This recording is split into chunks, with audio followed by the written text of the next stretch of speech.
Welcome to New England Boating. I'm Parker Kelly. And I'm Tom Richardson, and today we're coming to you from beautiful and boater-friendly Bristol, Rhode Island, which is bordered by both Upper Narragansett Bay and Mount Hope Bay. That's right, Tom, and those bays have definitely helped shape the character of this community. Since the 17th century, sailing and shipbuilding have played a very important role here. True, and today Bristol remains home to several well-respected boat-building companies, and it's also the home of the Herreshoff Museum and America's Cup Hall of Fame. How about that? Bristol is also known as the most patriotic town in America. How about that? I believe it. We have a lot to explore in Bristol. New England Boating, Bristol. Let's go.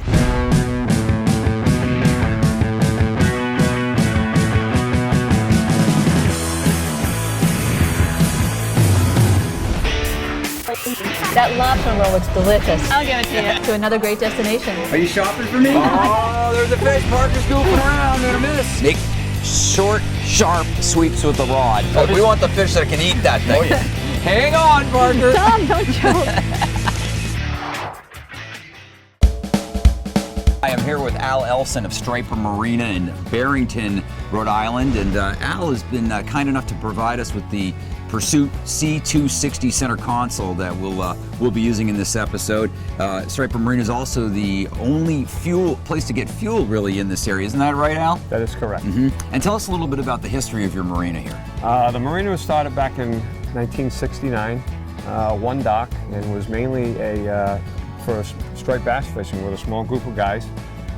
It was then built up over the years through 1965 to have roughly 100 slips. Mm-hmm. We have 34 moorings. Again, we have a gas dock here.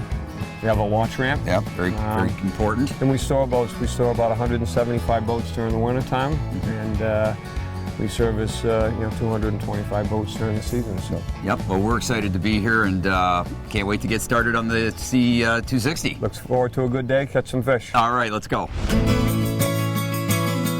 It's a good morning to go fishing, and we're with Captain Brian Patterson of Patterson Guide Service, and he is taking us fishing this morning. What are we going to catch and where are we going, Captain? Well, we're hopefully going to catch striped bass and bluefish, all in the Upper Bay.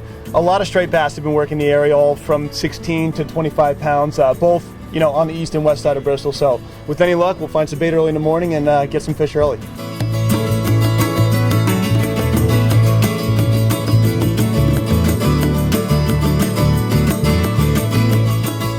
Brian, remember we were snagging pogies and I snagged a bluefish? Remember that? Oh, he got off right there. Yes, he did. In the Upper Bay this year, we've had so many pogie. They're also called bunker down in Jersey or Menhaden. And this has just been a banner year. The pogie have been everywhere. Once you snag the pogie, if you have a tight drag, you're really putting a lot of pressure ripping into that bait. You want a little bit of give so you do less carnage to the bait, right, so it stays alive longer. So you cast out a little bit beyond where the school of pogies is. Let the snag hook sink a little bit just to get down to the depth of the middle of the school, and make short, sharp sweeps with the rod to pull that hook through the middle of the school.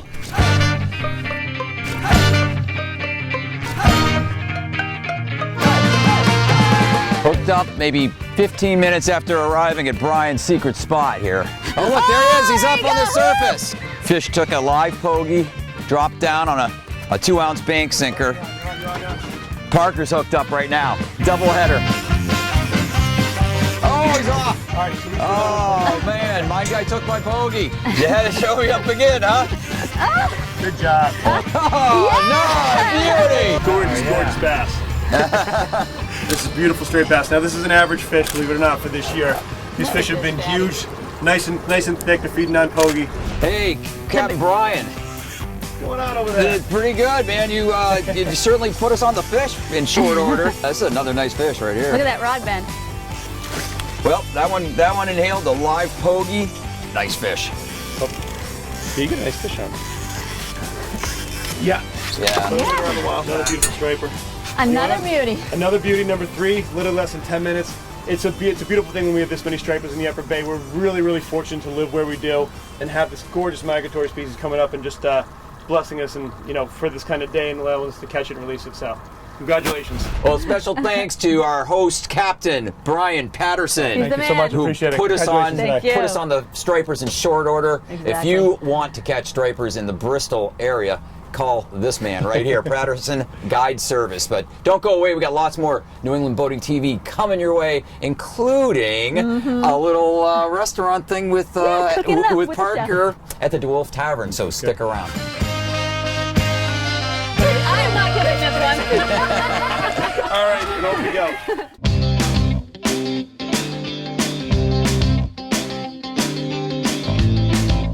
Gorgeous afternoon. We are here with Greg Marsili, and he is the harbor master here for the last year in Bristol, and a Coast Guardsman for 21 years. That's right. And he knows his stuff. Fell in love with Bristol the first time he came here and has not left, and we cannot wait for the harbor tour with Greg Marsili. That's right. He's going to show us some of the great boating amenities here in Bristol Harbor. Let's get on the pursuit and let's go.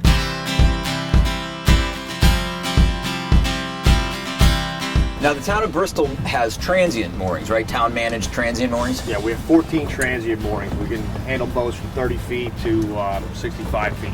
And our dinghy dock's located behind the fire station. There's no tie-up fee. It's free. So, Greg, tell us about this tie-up float here. Okay, on the south side we have the pump-out station. It's free to anybody to use. We got water on the dock as well, in case they need to fill up a little bit of water. The rest of it's 140 feet, 25 cents per foot per hour, up to 4 hours after that. It's $2 per foot for the night. This is State Street dock. This is for the commercial fishermen to on and offload the catch. Now we're coming up to State Street, and the State Street is one of the boat ramps. Now this is Thames Street Landing? This is Thames Street Landing, and then they have a tie-up here. You can dock up here at the Thames Street Landing for up to 3 hours. It's just Stone Harbor. This is a private marina. So these are all mills, right? Old mills.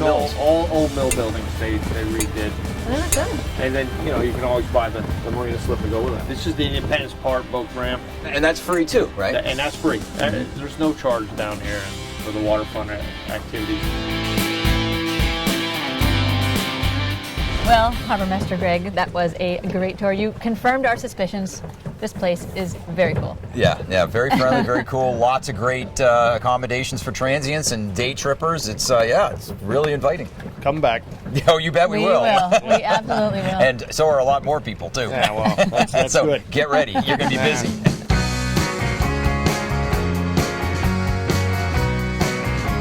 Bristol has a commitment to preservation and celebration. Not only is the town center on the National Registry for Historic Places, but Bristol boasts the oldest continuous running 4th of July celebration in America. This is what I call quintessential New England charm, with little shops and friendly people at every turn.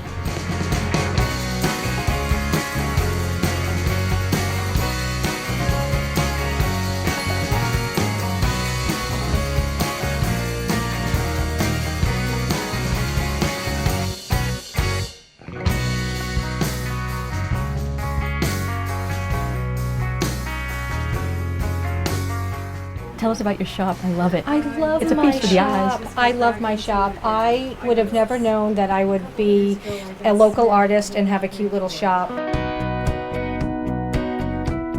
I can't imagine, honestly, doing anything else. So big life change for you, exciting life change. You're an Yes. artist and you also have local artists I here? have many local artists in my store, from David Farrow to Gary DeBlois, who makes beautiful sea glass jewelry.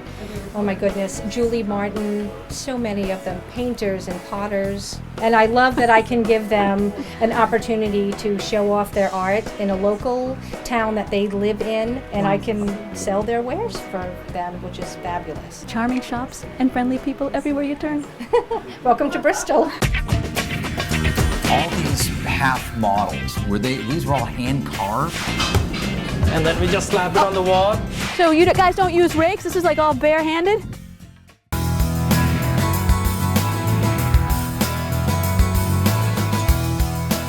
Well, we found another great place to bring your boat right here at the Thames Street Landing. You can dock up for up to 3 hours, huh? Exactly. Bristol is very welcoming. Yes, it Another is. dock and dine. Looks like the Thames Waterside Bar and Grill. Hey, let's go check it out, huh? How about lunch?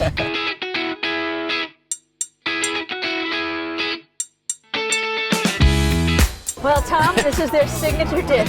Can you fit anything else in your belly? I guess I'm gonna have to. It'd kind of be rude for them to bring it and not looks to eat it, right? delicious, does it not? Yes, it does. Can you beat this view? But you can't beat this view. I mean, And the easy docking? perfect. It's got everything. Yeah, they got a nice roof deck too. And they play entertainment up there. Got everything. This is it. You're gonna like this museum. I'm sure of it. Isn't it great that the Herreshoff has its own docking, Tom? Yeah, no, it's great. It's great. If you're a visiting boater, you call 68, and you know, they'll tell you if there's space, and they'll come out to meet you even.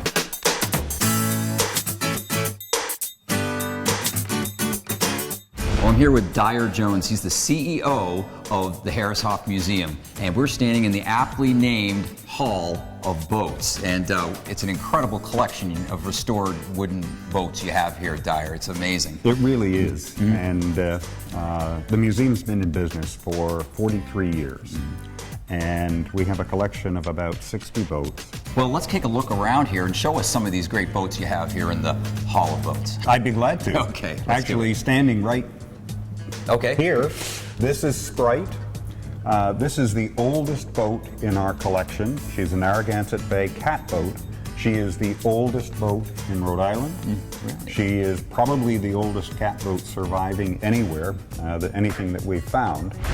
So what about this? Is a beautiful smaller sailboat. Tell us about this one. This is a Class B frostbite dinghy built 80 years ago here at the Herreshoff Manufacturing Company. This boat is absolutely original. Bulldog is a boat which is celebrating her 100th birthday. There were 364 of the Herreshoff 12.5 footers built by the Herreshoff Manufacturing Company, and we've put this one in here because it's such a good example of that class of small one design boat built by Herreshoff. And a lot of those original boats are still out there sailing, aren't they? Absolutely. This is Werbord Thania. Thania was built by the Herreshoff Manufacturing Company in 1905. She had served in the United States Navy. Her owner of many, many years died, and in his will he left Thania to the Herreshoff Marine Museum. Everybody looked at each other and said, "What museum?" And the museum was founded the next year. Oh, no, really? So this precipitated the founding of the museum, this very boat. It caused it to happen.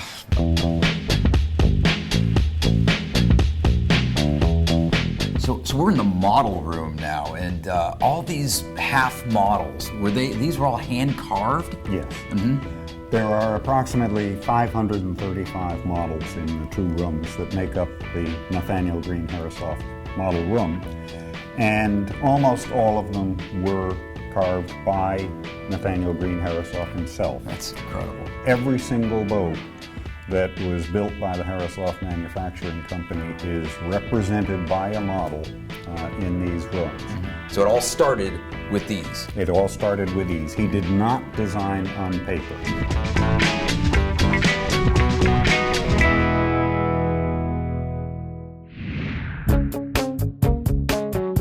What a gorgeous morning we have, and I am very delighted to say that I am with the Millard family.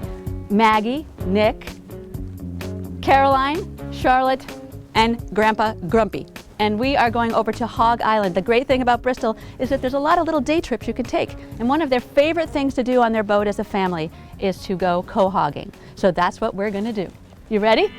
Welcome aboard, Parker. So low tide, we picked the perfect time. Well done, Skipper. So if you don't have a commercial license, but you can just come as a family, how many can you? It's unlimited. Unlimited amount? Whatever you want. Grumpy, you already found one? So you guys don't use rakes? This is like all bare-handed? Pretty much. Oh, I think I got a mussel. This is bad. Yeah. It's already bad. If it's open, Let me just toss it. just leave it. All right. Feel the edges of the clams. You feel the edges of the clams. And here's like your nature's tool, right? I think that the best tool is your hands, and you just go and you feel around and dig it up, and you feel the edge of the clam because the edges are always pointed straight up. Oh, nice. That's a good size one. And you would eat this raw? Yep. Like right now, if I just popped it open, you'd just slurp it down? I plan on doing it for lunch. Oh, heavy. Yeah. How many pounds you think? Oh, good 10 pounds. This has been so great. The Millard family. We enjoyed it. And the bucket girl. Who's the bucket girl? Where's the bucket girl? And how many pounds do we get? 10 pounds? 10, 12 pounds? And they're going to spend the rest of the day with their family who's going to meet them here for a picnic. So I'm going to bid you adieu. More of New England boating coming up. Thanks, guys. Take it easy.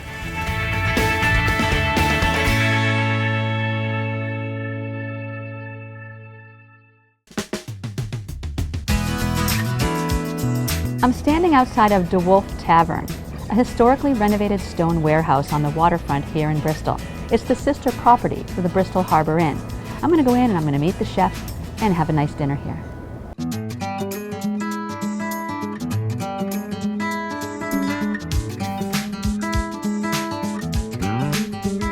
I'm here with Chef Cy. Hello, Cy. Hi, how nice are to you? see you. Nice to meet you. He is the owner and also the chef here at Dewolf Tavern, and we are behind the scenes. This is American contemporary cuisine with an Indian flair, but it is definitely American contemporary. We do a lot of seafood and steak, but my heritage is Indian, so I do a little bit of accent from that, little seasoning. So we're going to make a naan bread right now. Okay, where do we start? Okay, I have this dough. We make the dough at house, and then I'm gonna pull one out, two actually, and then what I'm gonna do is just flatten it out like this. Should I do that as well? Yes. We are going to put it in this little pillow and cook it in the tandoor oven. And this tandoor is about 900 degrees. It's uses charcoal, and it's been lit for 2 years now. So we'll come over here, and then we just slap it on the wall. Oh, you slap it on the wall. Oh, that's so interesting.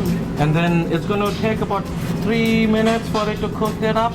And we can make like 6 or 7 naan at the same time. I was going to ask you how many you could do. And you can just keep going around it like that. And you just slap it on the sides like that. Nice color to it. And I'm just trying to fry it off.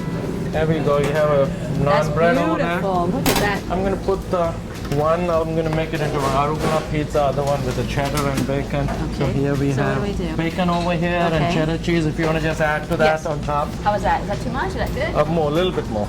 We like cheese. We like cheese. So I'm going to make a little lighter version of pizza with arugula over here. And then we're just going to drop it under the cheese melter here over here. Okay. So I'm going to just grate some cheese.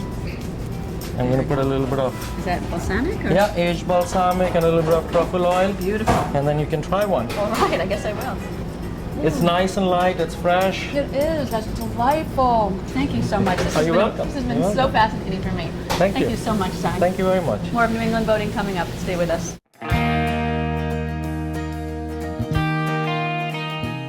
Another lovely moment here in Bristol. We are standing in front of the Blythewald Mansion, and I am with Mike Burns, the unofficial spokesperson of Bristol, who is the founder of Explore Bristol. This is one of the things you need to come visit when you come to Bristol. It is. This is one of the iconic houses in Bristol, iconic residences, iconic properties. It was first built by an individual from Pennsylvania who came here to buy a Herreshoff boat and ended up liking the place so much, which happens frequently. I've heard that. That he built this mansion. And not only is it a great mansion, but it's got some of the most beautiful trees anywhere on the East Coast. And flowers too. And flowers too. And when we talk about Explore Bristol, we talk about Explore Bristol by land or by sea.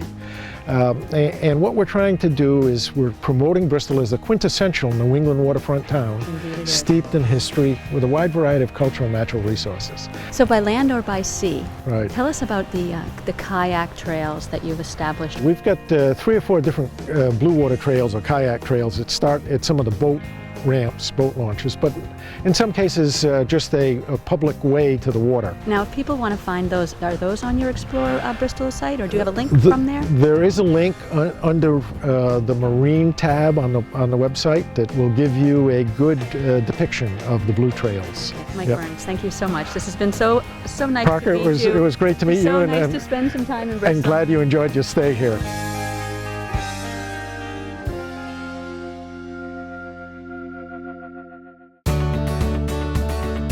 Well, I'm here with Mike McKenna. He's the longtime waterfront manager here at Bristol Marine, and they're located on the western side of the harbor, sort of across from the town. That's correct. But you guys have transient moorings, correct? Yes, we do. We have approximately 75 of our own moorings, and at any given time during the season, we'll probably have maybe a half a dozen moorings available for transients to come in. And you guys can give them a ride into town, right? Exactly. In the launch. And as far as other amenities here? Ice, showers, pump out. They can dispose of their trash with us. There's a ship store on location here. And you also mentioned earlier that people can actually work on their own boats in this marina, right? That's something you don't see very often nowadays. A number of the folks that have been with us for a fair number of years, they'll make a reservation with me or one of our other personnel, and they can rent the dustless sander. and they're good to go. That's right. more than Well, you know, a lot of people, there's a lot of do-it-yourself boaters still out there, and they need a home. That's correct. And they can come here to Bristol Marine in the western side of Bristol Harbor. Thanks a lot, Mike. Thank you.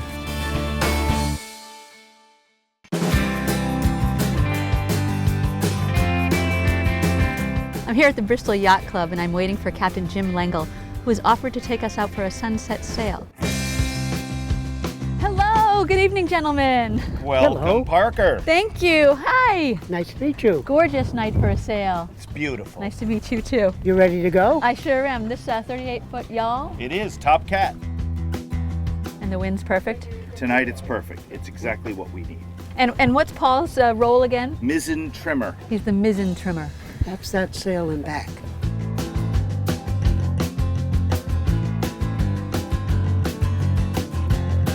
So Captain, tell me a little bit more about this beauty.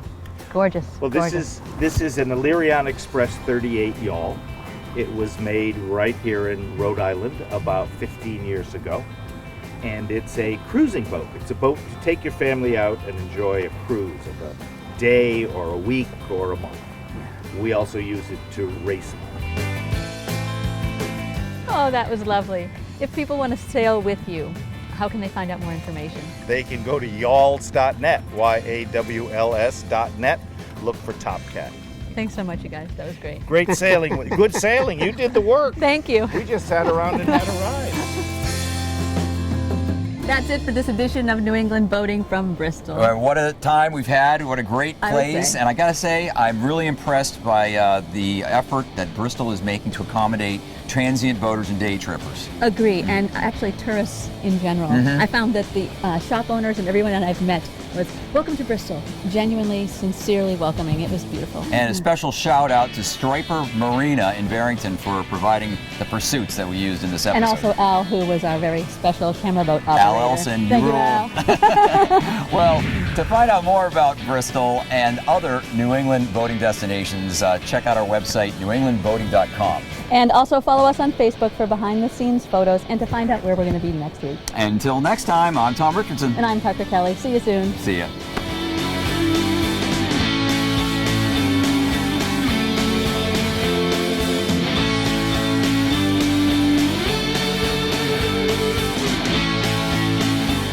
Accommodations for the New England boating crew provided by the Bristol Harbor Inn on Bristol's beautiful harbor.